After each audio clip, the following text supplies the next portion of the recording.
Hi everybody, Matt Murphy here with Sticklibrary.com for iDrum magazine. In this tuition, I'd like to talk to you about the very basics of swing time.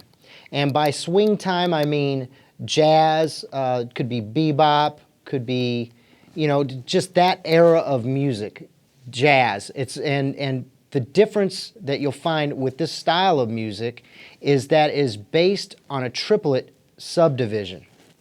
So by triplet subdivision, what do I mean by that? I mean there are 3 notes that fit inside 1 quarter note. So it's subdividing 3 notes for every 1 count or every 1 beat. So if this is the quarter note,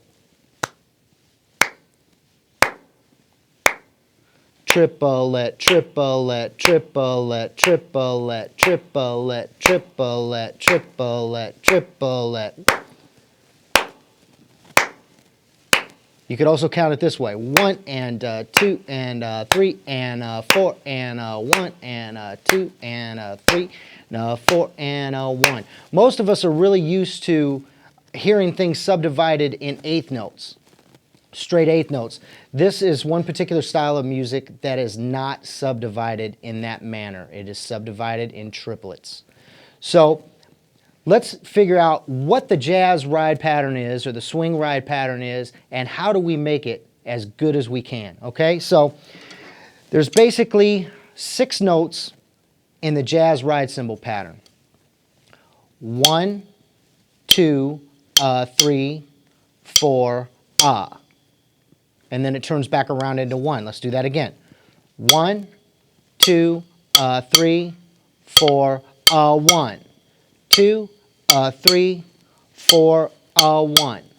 2, 3, 4, 1. 2, 3, 4, 1.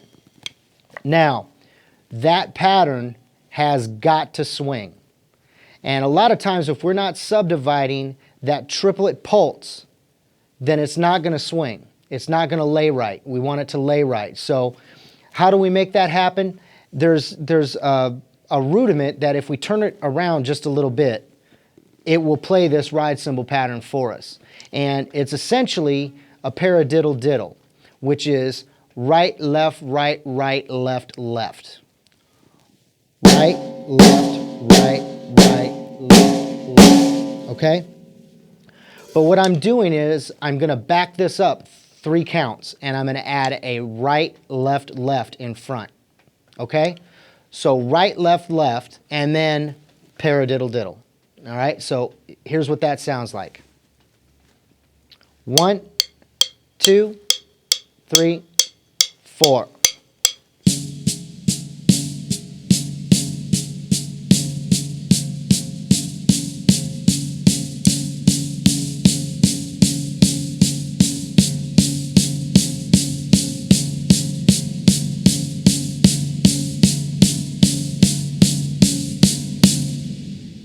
Once again, that sticking pattern is right, left, left, right, left, right, right, left, left, right, left, right, right. Just keep on repeating that and you're good to go. I was using this pattern, I was articulating this pattern on 1 sound source. So what I'd like to do now is move my right hand over to the ride cymbal, keep my left hand on the snare drum, and do the exact same thing. So once again, right, left, left, right, left, right, right, left, left, right, left, right, right. Okay? You always, I can't express to you how important this is enough. To have that triplet subdivision happening all the time is ultimately important. So if I'm not necessarily saying it out loud, it's going on in my head. Okay? I'm always thinking triplet, triplet, triplet, triplet, or 1 and 2 and 3 and 4 and I'm always keeping that triplet subdivision happening, okay? And again, that's just the basis of this swing pattern. So we want to keep that going in our head at all times. Back to the task at hand. Right hand on the ride cymbal, left hand on the snare drum. Now we're going to play that same paradiddle diddle pattern with the 3 notes in front. So right, left, left, right, left, right, right, left, left. Okay? Here we go. 1, 2, 3, go.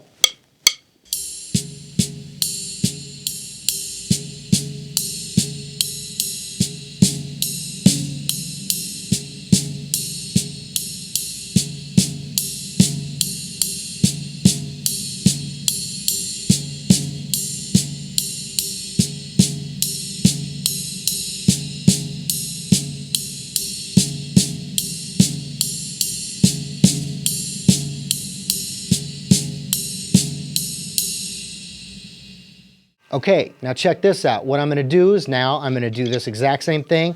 And I'm going to take my left hand and play it on my knee. All right? So, right hand is still doing the same pattern. Left hand is still doing the same pattern. It's just silent. All right? So check this out. 1, 2, ready, and go, and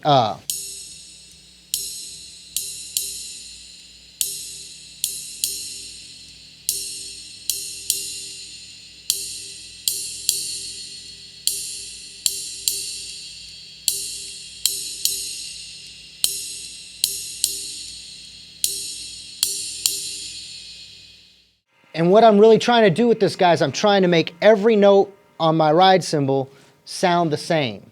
Okay, I'm not trying to make one louder than another, or I'm not trying to accent one and not accent the other ones. I want to keep them, for right now, I want to keep them all the same volume. Okay, and how we want to execute this stroke, we don't want it to be all tense and tight. We want to use our fingers, we want to use our wrists. Okay, we don't want to be all tense here. We want to keep this nice and loose. Let's take away the left hand and see if we can still keep that triplet subdivision going on. And if you have to say it out loud, say it out loud. If you're able to keep it internally and just be saying 1 and a 2 and a 3 and a 4 and a in your head, then that's cool too. A lot of times I will not say it just because I've been doing it for so long. I've kind of got it internalized now, but don't be discouraged to actually say it out loud so you can keep yourself straight. All right, here we go. Minus the left hand, but still keeping that triplet subdivision happening. 2, ready, and go, and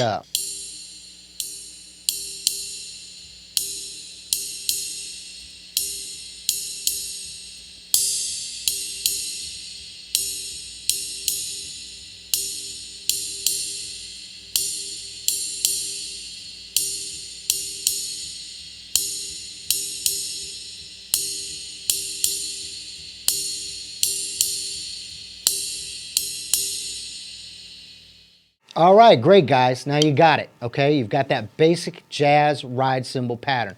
Now, there's a few things that we can add to this particular groove to kind of round it out. And what I was always told by my band director back in college, the 2 most important parts of a drum set in a jazz situation is your ride cymbal and your hi-hat. And what's happening is we're going to do that jazz ride cymbal pattern with our right hand, and we're going to have 2 and 4 being played with our foot on the hi-hat, okay? So, all we're doing is bringing up our foot on 1, bringing it down on 2, bringing our foot up on 3, bringing it down on 4. Okay, so here's the jazz ride cymbal pattern. I'm going to do that for a few measures, and then I'm going to add that hi-hat with the foot, okay? Here we go. 1, 2, 3, 4.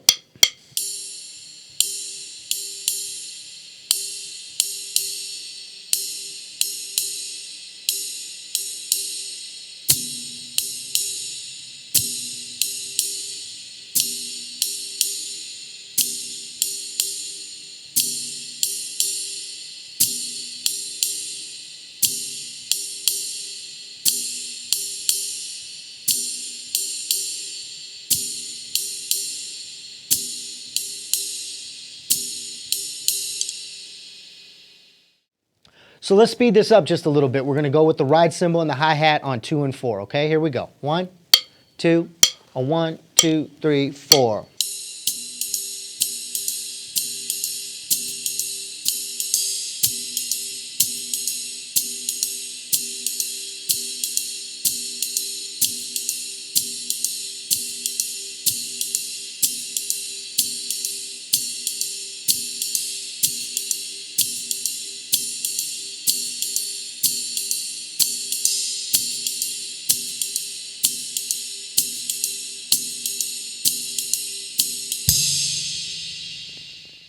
So the next logical step would be to what we call feather the bass drum. And what I'm going to be doing is playing the bass drum on all 4 quarter notes. So the feet are going to sound like this. 1, 2, 1, 2, 3, 4.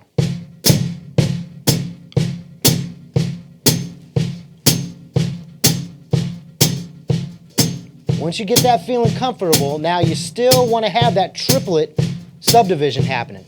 All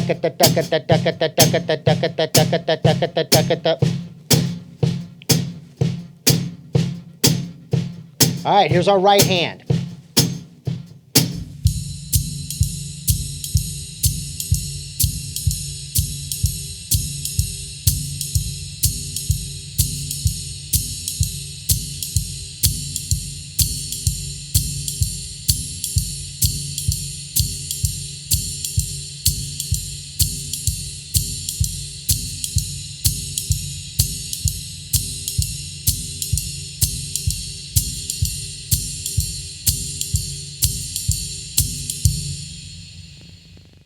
That was pretty swinging, guys. Good job. Thanks for keeping up. Now what we could do is add a cross stick on the snare drum on counts 2 and 4. Okay? So your snare drum's coming down the exact same time your hi-hat's coming down. So it's going to be easy to remember. All right, here we go. The whole groove. 1, 2, da da da da da da da da da da.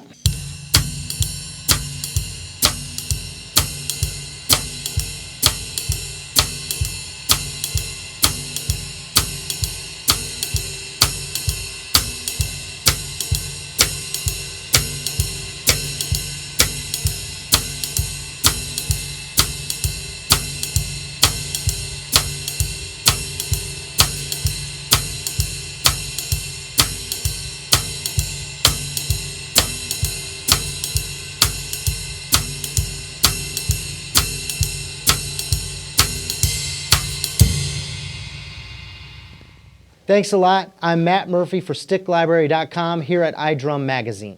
Greetings people and welcome to issue 10 of iDrum Magazine. In this issue we get with the busiest man in rock currently, and that is none other than Mr. Ray Luzier. We also get with Scott Johnson, the man who's masterminded a lot of the recent success of the Blue Devils marching band. We also get with Gary Husband, who treats us to 3 tracks from his new album. And finally, we get with Mr. Simon Allen, a man who spends more time in the US than he does in the UK. He tells us all about the new master sounds, their latest record, Breaks for the Border, and what's going to be coming down the road from them later this year. In our review section, we got a lot of the gear that's going to excite and inspire you. Starting off with the DW Smart Practice Mike Johnson Ghost Pro Pad. We also take a look at the Mapex Retrosonic Kit. Minor Byzance cymbals. And we also take a look at some Dream Dark Matter cymbals, where it gets really earthy. We take a look at Pearl's Vision Maple set this issue. We get to look at Remo's X14 coated batter head, and we also take a look at the vintage Remo Emperor clear heads. We also get, although briefly, to look at the new Sonor Jojo Mayo inspired Perfect Balance pedal. And for those percussionists out there, here's a nice little cool item from DG and Levier from Spain in the form of the collapsible cajon. We have our regular tech sessions, which Sam assures me are more than special every issue. We also take a look at the latest DVDs, books and CD releases for when you get that little downtime and you want to listen to somebody else instead of yourself. That's it. That's issue 10 of iDrum Magazine. I hope you enjoy it.